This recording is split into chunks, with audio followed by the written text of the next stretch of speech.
Hello guys, welcome to Excel series. Today we will learn about some mathematical options you can find in table query editor. So I have told you about standard mathematical operations and scientific operations. Here we go something like trigonometry. By using this you can perform trigonometry operations. So here you can find some trigonometry operation inside over here, and then we have rounding option. For example, we have divided this column by number 3 and then select OK. Now we go answer in points. We can round it by using rounding option. You can round down or round up. We will round up. Now we have rounded up all the numbers that we got from dividing the price with the 3. So hopefully you know now what is rounding function, and then you can round up, down, or only round for how many places you want and then select OK. And then we have information. In this you can find out what each number is. This will create a new column which contain whether the number is in the selected column are even or they are odd. If you click on even, it will give true, false, true, true, true, and false for the prime numbers. Same you can do for the odd number and sign. Create a new column which contains the sign of a number in the selected column. And then we got date, time, and duration. This will only work if you select a column with the date. So for example, here I have selected the order date, and here I can extract date only or month only or a day only. For example, let's extract date only because I don't want the time and select OK. Now we have date only, we don't have the time, and then we can do the same for the time. We can extract time only and we can do other things. So hopefully you understand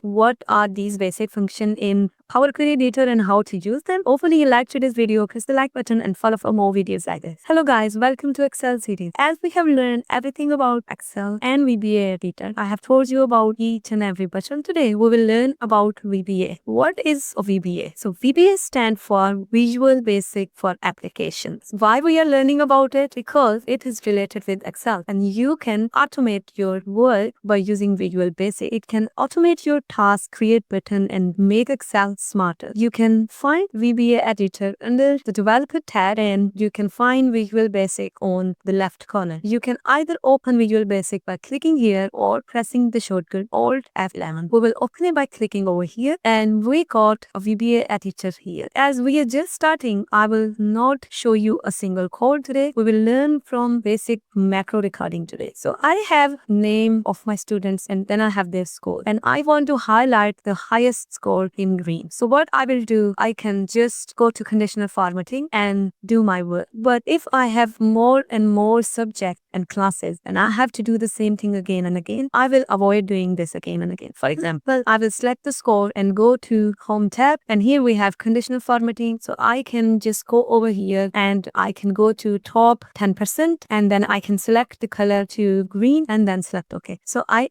did this once, but what if I have to do it again and again? I will not go over here and click on again and again. So I will show you how you can automate your work by using macro recording without writing a single formula. So what we will do is we will go to Developer tab, and here we will record a macro. What I will do is I will click on the record macro button. We will get this dialog box. So here I can create a macro for my cells, so I can reuse it again and again without going to the menu options. So what we will do is we will name this macro. We will name it as highlight high scores, and then we can give a shortcut. I will give it as Control A, and you can write the description as well, and you can save in your this workbook, new workbook, or personal macro workbook. So you can use it everywhere you want to, and then select OK. So we will save it to this workbook, and then we can select a shortcut key and a macro, and then select OK. Now we are recording the macro. So you can see here, you can stop recording now. So the macro has started. So the steps we will do now, it will record it and save it for us. So what we will do is we will select our scores and then go to Home tab, and here we have conditional formatting. We will go to top, bottom, rules, and then top 10%, and we will change color to green filled with dark green, and then select OK. Now go back to Developer tab again and then stop this macro. Now our macro is saved. You can find it over here, highlight high scores, and then you can step into it if you want to see the code. But we don't want to get into code because we are just learning to record a simple macro. So I have deleted the older scores. Now I have new scores,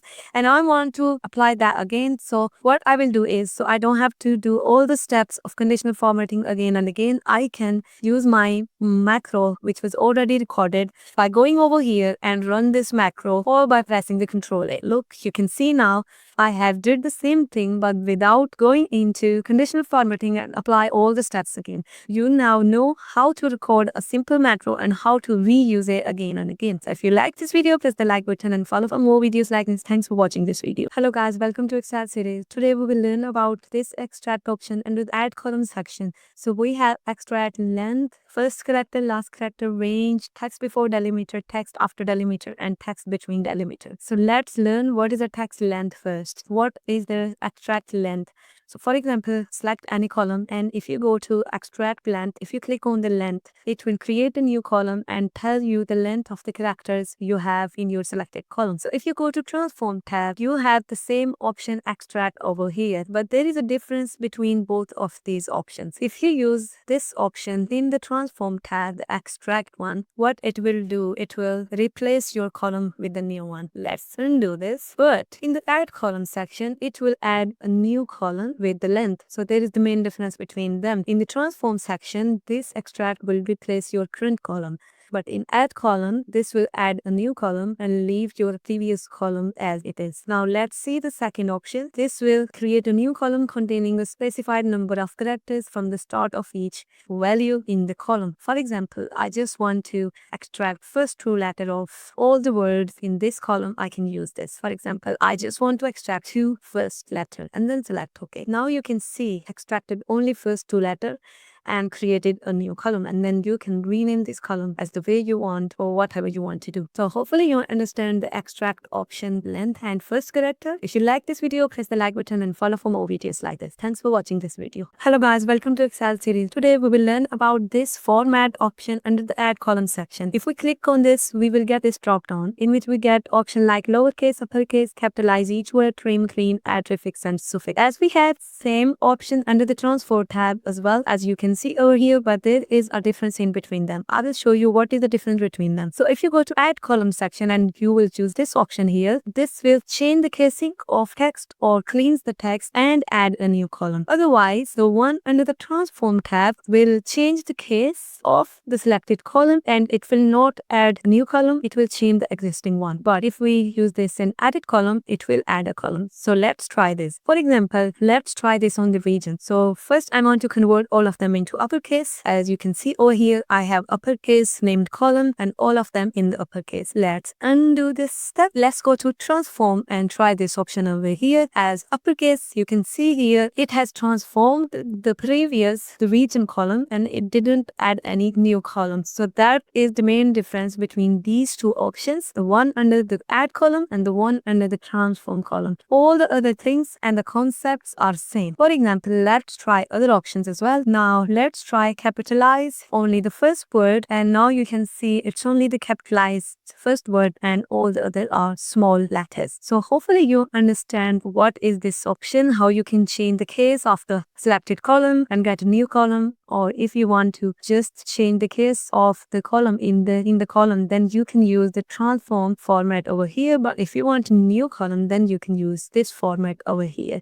And then we have trim. This will create a new column that contains the values in the selected column with leading and trailing white spaces removed. So trim will remove all the extra spaces which you have in your column. And then we have clean. The clean will remove extra places and non-printable characters. And then we have add suffix and prefix. You can add a value at the start or add a value at the end of your data. For example, let's try prefix, and for example, let's add one and then select OK. Now we have one east, one west. So this is prefix, suffix is the other way. So hopefully you understand this format section under the add column, and hopefully you don't get confused with this format section under the transform tab. If you like this video, press the like button and follow for more videos like this. Thanks for watching this video. Hello guys, welcome to Excel series. Today we will learn about VBA in Excel and we will learn about how to record simple macro and how to make it universal. For example, I have students and I have this scores, score 1 and then score 2. And I want to highlight the highest score. So what I can do is I can select a score if I don't use any macro and I don't want to automate. What is the manual way to do it? So I will select my scores, go to Home tab and then go to conditional formatting and then go to top 10%. And here then I can select the color to green and then select OK. So it did highlighted the high score, but I have to do this again and again for all the scores I have. For example, I have 100 scores. I have to do 10 subjects, 11, 12. So what I will do is I will automate this work for me. So let's undo this, go over to conditional formatting and then clear all rules. Clear rules from entire sheet. So we did this. So when we record the macro, we just don't get confused. So let's use VBA now to automate this. So we go to macro over here. We will click on macro and then we already had a macro. We will delete this. This was previous one and then select OK. So we will make a new macro. So we will name it as, so we will go to developer tab and then we will go to record macro section. Here we will record a macro to automate our task. So we will click on the record macro. We will name as highlight cell rule. So I have named my macro as highlight high scores and then I will create a shortcut key as Control A and you can write your description and you can save wherever you want. So I will save this in this workbook and then select OK. Now you can see here we go stop recording button. This will stop recording a macro. It means the macro has started to record now and it will record all of our steps. So I will select my data or any cell range and then go to Home tab and here go to conditional formatting. Here top 10% and then select the color to green and then select OK. Now go to developer tab again and stop recording the macro. Now the interesting part will come. So for example, I want to do the same over here. I will press Control A, but nothing is happening because our macro is not universal. We have created macro for this selection, but we can do this as well. We can make that macro universal so it will work everywhere you will use it. So when I press Control A, nothing is happening. When I go over to the macros and pressing run, nothing is happening. It's going over that. So what we will do is we will go to macro and then we'll step into. Don't worry with this code. It's very easy. So here you can see, we can see the range B2 to B5. So it is selecting this range and then doing all the other work. So what we can do here, we can write selection here instead of this range. So we will write selection.select. Now it will select any selection and then do the other things. As we don't have range anywhere else, so we can work with selection. Now we have made our macro universal. Let's close this. Okay, now when we come over here and press Control A, you can see it's working. So it means that we have made our macro universal. Before it was only working on B2 to B5. So just editing a little bit, you have made your formula or macro universal. Now you can use it any way you want in any selection. So hopefully, for example, let's only select these scores and press Control A. It will work here as well. So anywhere you want to apply that, you can just select it and run your macro by just pressing the shortcut you have created. So hopefully you like today's video and you understand how to make your macro universal. Press the like button and follow for more videos like this. Thanks for watching this video. Hello guys, welcome to Expalined series. Today we will learn about add column section and we will learn about index column and duplicate column. I will show you what is index column and what is a duplicate column and where you can use these options. So first of all, we have index column in which we have from 0. So this will create a new column with an index starting from 0. If we click on this, you can see over here, it's gave the index to the column and is starting from 0. And then let's undo this tab and try the other one, which we have from 1. This will start the index from 1. And after that, we have custom 1. So where you want to start the index, for example, I want to start the index from 1 and I want to jump 2 indexes. So I will put 2 over here and then select OK. As you can see here, we have 1 and then we have 3 and then we have 5. So hopefully now you know what is our index column. It's basically a column with index. And then we have duplicate column. Duplicate column, you can tell by name. This will create a new column that duplicate the value in the currently selected column. So my currently selected column is date, and then if I click on the duplicate column, it will create date as copy. Let's undo this step. As there's one more tip I will tell you today,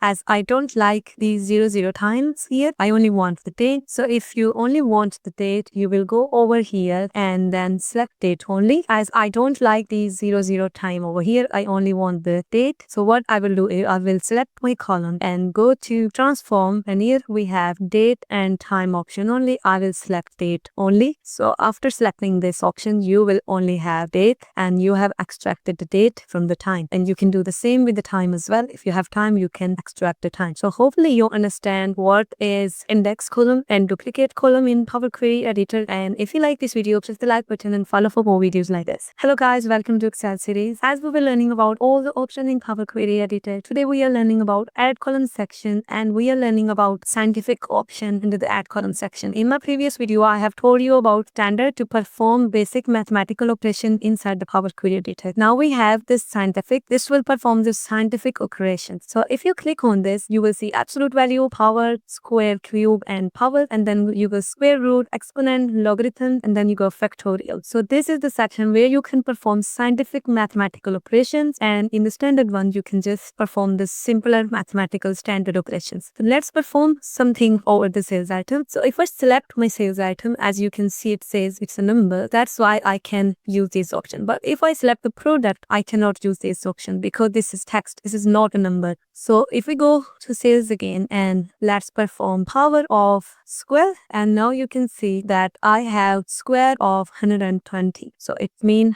120 multiplied by 120, and I will get this answer. Now let's try something else. Now we have square root. Now we have the square root value over here. Let's undo this. Now we have these options over here under the add column, and then we have the same option. If you go to transform and then just come to the right side, you will see the same option, scientific and standard. So what is the difference between these two options? So if you use scientific over here, for example, let's try square, you will see that now we have 1.2 sales. It means that it replaced your current column. While if we use this option in the add column section, you will see the difference. You will get new sales column which says square, and we still have our sales column. So that is the main difference between these two options. Under the add column section, all the add options the same you have under the transform section. Here they will add a new column, and in transform section they will not add a new column. So hopefully you understand what is this and what is the difference between options. If you like this video, press the like button and follow for more videos like this. Hello guys, welcome to Excel series. Today we will learn about view tab in the Power Query Editor. So what is a view tab? So here we got some layout option, data preview, parameter, advanced, and query dependencies. So first of all, we have formula bar. We can untick it if we don't want the formula bar. We can tick it if we want the formula bar. Then we have mono based. So this will look like this if you tick this option. And then we have show white space. This will show the white spaces, empty spaces. And if you untick it, it will not show them. And then we have column quality. This will show errors on the top. And then we have column distribution. So you can see the column distribution in the chart forms, and then we have column profile. You can see over here, and then we have go to column. So by clicking this, you can go to column where you want to. For example, I want to go to quantity and then select OK. This will automatically take you there. This will be useful when you have very large data. And then we have always allow. You can allow the parameters,